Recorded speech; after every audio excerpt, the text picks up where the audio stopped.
ఈ రోజే డౌన్లోడ్ చేయండి, మీ ఫేవరెట్ షోస్ చూడండి. డాక్టర్ గారు, బర్గర్ అంటే ఇష్టపడిన వాళ్ళు ఎవ్వరు ఉండరు. అవునమ్మా. కానీ జంక్ ఫుడ్ అలాగే హై కొలెస్ట్రాల్ ఉన్న ఆహారాల్లో కూడా బర్గర్ ఎక్కువ ఉంటూ ఉంటుంది. మరి అలా ఆరోగ్యవంతంగా బర్గర్ తయారు చేసుకోవాలంటే అప్పుడప్పుడు ఇంట్లో ఎలా తయారు చేసుకోవాలో రెసిపీ చూపిద్దాం. మామూలుగా బర్గర్స్ లో అచ్చంగా మైదాతో చేస్తారు కాబట్టి కార్బోహైడ్రేట్స్ ఎక్కువ ఉంటాయి. అవును. మనం ఇక్కడ అసలు మైదా పిండి మల్టీగ్రెయిన్ పిండి కూడా ఇట్లా వాడకుండా మన పద్ధతిలో ఎర్ర కందిపప్పు అంటే ప్రోటీన్ కందిపప్పు కంటే ఎక్కువ ఉంటుంది. 28% వరకు ప్రోటీన్ ఉండే అవకాశం ఉంటుంది. కోడి మేక కంటే ప్రోటీన్ చాలా ఎక్కువైంది. అలాంటి ఎర్ర కందిపప్పుతో ప్యాటీస్ లాగా చేసి మధ్యలో వెజిటబుల్ స్టఫింగ్ అట్లా పెట్టి మనందరికి హెల్దీ వేలో ఆ స్టైల్లో బర్గర్ ని కూడా ఎలా చేసుకుని తినొచ్చు ఇప్పుడు మీకోసం స్పెషల్ గా చూపిస్తున్నాం. చూడండి.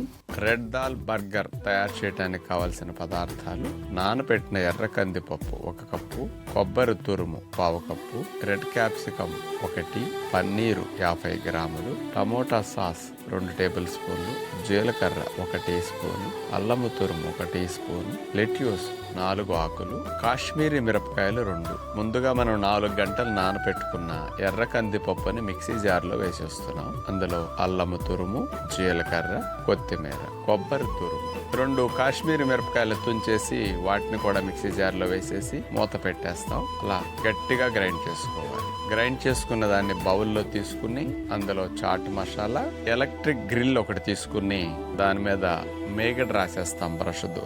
బర్గర్ కి ఆ పిండి తీసుకుని పలచగా అట్లా చేసేసి 2 అట్లా పెట్టేసి ఆ బర్గర్ ని మూత పెట్టేసి ఒక 5 నిమిషాలు అట్లా ఉంచేస్తే చక్కగా అట్లా రోస్ట్ అవుతాయి. 2 వైపులా ఒకేసారి అట్లా కాలిపోతాయి. దాన్ని ఒక ప్లేట్లో తీసుకుని దాని మీద టమోటా సాస్ రాసేసేసి దాని మీద పన్నీర్ తురిమేస్తాం, red capsicum slice, lettuce leaf అట్లా పెట్టేసేసి ఒకదానిపైన ఒకటి పెట్టి అట్లా బోర్లించేసేసి మనం రెడ్ దాల్ బర్గర్ సిద్ధం చేసేస్తాం.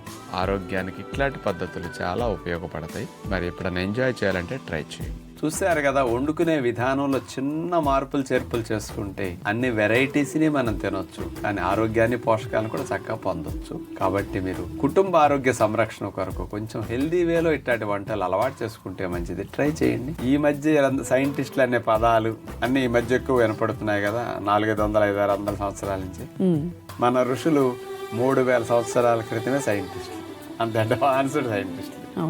ఎముకలు విరిగినప్పుడు నల్లేరు కాడ వాడితే మంచిదని ఆచారాల్లో పెట్టి నల్లేరు కాడ రోటి పచ్చడి, ఎండబెట్టిన నల్లేరు కాడని కారపొడిలాగా చేసి ముసలి వారికి ఎముకలు విరిగిన వారికి అందించేవారండి.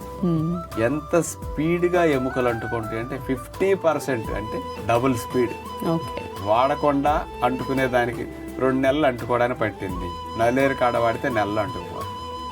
అందులో ఉండే ఆస్టియోపోయిటిన్ అనే కెమికల్ కాంపౌండ్ మన శరీరంలో ఉండే ఆస్టియోబ్లాస్ట్ సెల్స్ ని స్టిమ్యులేట్ చేసి ఎక్కువ బోన్ సెల్స్ ని తయారు చేసి బోన్ సెట్టింగ్ కి పంపించి తొందరగా విరిగిన దగ్గర సెట్టింగ్ చేసేస్తుంది. రికవరీ ఫాస్ట్ గా ఉంటుంది. 50% డబుల్ స్పీడ్ కదా మరి.